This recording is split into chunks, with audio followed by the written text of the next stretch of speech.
It began with something so small I almost dismissed it. A crumpled receipt buried at the bottom of Olivia's purse. An unremarkable scrap of paper from a high-end downtown restaurant I'd never even heard of. The date on it stopped me cold. It was from a night she'd told me she was stuck late at work. I wanted to shrug it off, chalk it up to a lunch with a client or a harmless get-together, but a tight, uneasy knot settled in my stomach. Instinct told me to keep it. Olivia and I had been together for 8 years, married for all of them. She was my college sweetheart, the woman I thought I'd grow old with. We had everything people thought a happy couple should have. A cozy house in the suburbs, good jobs, and our goofy golden retriever, Max. But that little slip of paper cracked something in me. I began noticing things I'd previously ignored. Her phone seemed to be in her hand more often, and her smile when certain messages came through. It was too wide, too bright. She'd started buying new outfits, sleek, form-fitting clothes she hadn't shown interest in for years, claiming she just wanted to treat herself. And then there were the late nights, more frequent than ever. I told myself I was overthinking, that I was insecure. But denial doesn't erase the truth. Eventually, I decided I had to know for sure. One evening, she mentioned an unexpected client meeting. Her tone was overly cheerful, her eyes darting away from mine. I waited until she'd been gone 10 minutes, then grabbed my keys and followed from a distance. She didn't drive toward her office. Instead, she headed across town to a boutique hotel. I parked where I had a clear view and watched her step out of the car in a red dress I'd never seen before, the kind that hugged every curve. Then a man appeared, tall, sharply dressed in a tailored suit. He leaned down and kissed her like he'd done it 100 times before. My pulse roared in my ears, rage rising like fire in my chest. But I didn't storm over. Not yet. Acting on impulse would only give them a scene to gossip about. I needed something better. Something final. The next morning I called in sick. My entire day was dedicated to one thing, building an airtight case. I hired a private investigator to get proof. Not just vague suspicions but photographs, timestamps, hotel reservations. The PI delivered more than I expected. They'd been meeting for months. His name was James, a coworker of hers, a marketing director who clearly thought he could waltz into my life and take what was mine without consequence. I dug deeper. Social media gave me everything.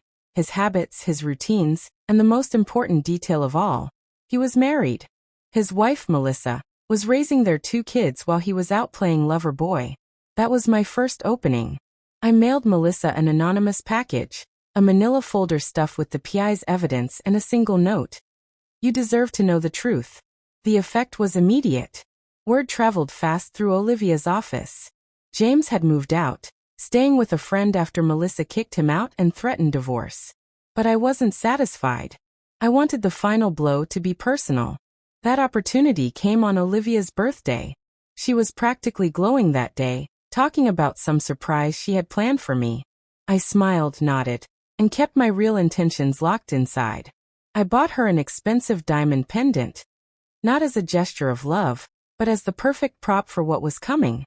That evening, she came home with a gift bag, cheeks flushed, eyes sparkling. She handed me a watch, clearly expensive, and kissed me with forced enthusiasm. I thanked her, masking my disgust, then said I had something for her too. In the living room, I handed her the little wrapped box. She gasped when she saw the necklace, thanking me with wide, grateful eyes. Before you put it on, I said, there's something I want to show you. Her smile faltered. She walked over to the fireplace where I'd neatly stacked papers, the photos, receipts, and reservations. I watched the color drain from her face. I know everything, I said flatly. Every lie. Every time you walked out that door to see him. Did you really think I wouldn't find out? She stammered. It's not what it looks like, I can explain. Don't. I cut in sharply.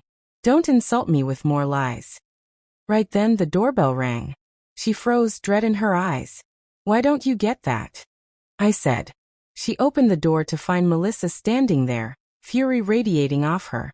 Behind her was James, looking like a condemned man. What's going on? Olivia whispered. Oh, I think you know, Melissa replied, stepping inside. Your husband was kind enough to tell me about your little affair. James opened his mouth, but Melissa's voice cracked like a whip. Don't.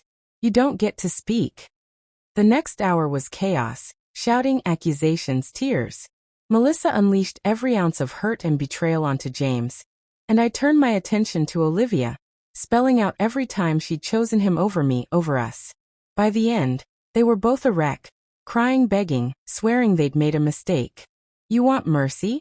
I said, my voice like ice. You'll get none from me. I turned to Olivia. We're done. I'll be filing for divorce in the morning.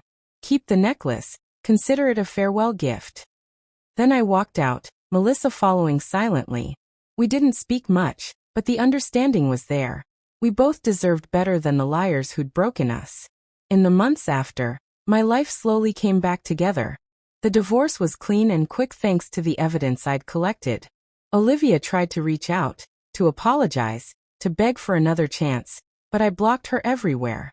The wound was healing, and I wasn't about to tear it open again. As for James, he lost everything, his wife, his kids, and eventually his job, thanks to a well-placed email to his boss outlining his after-hours activities.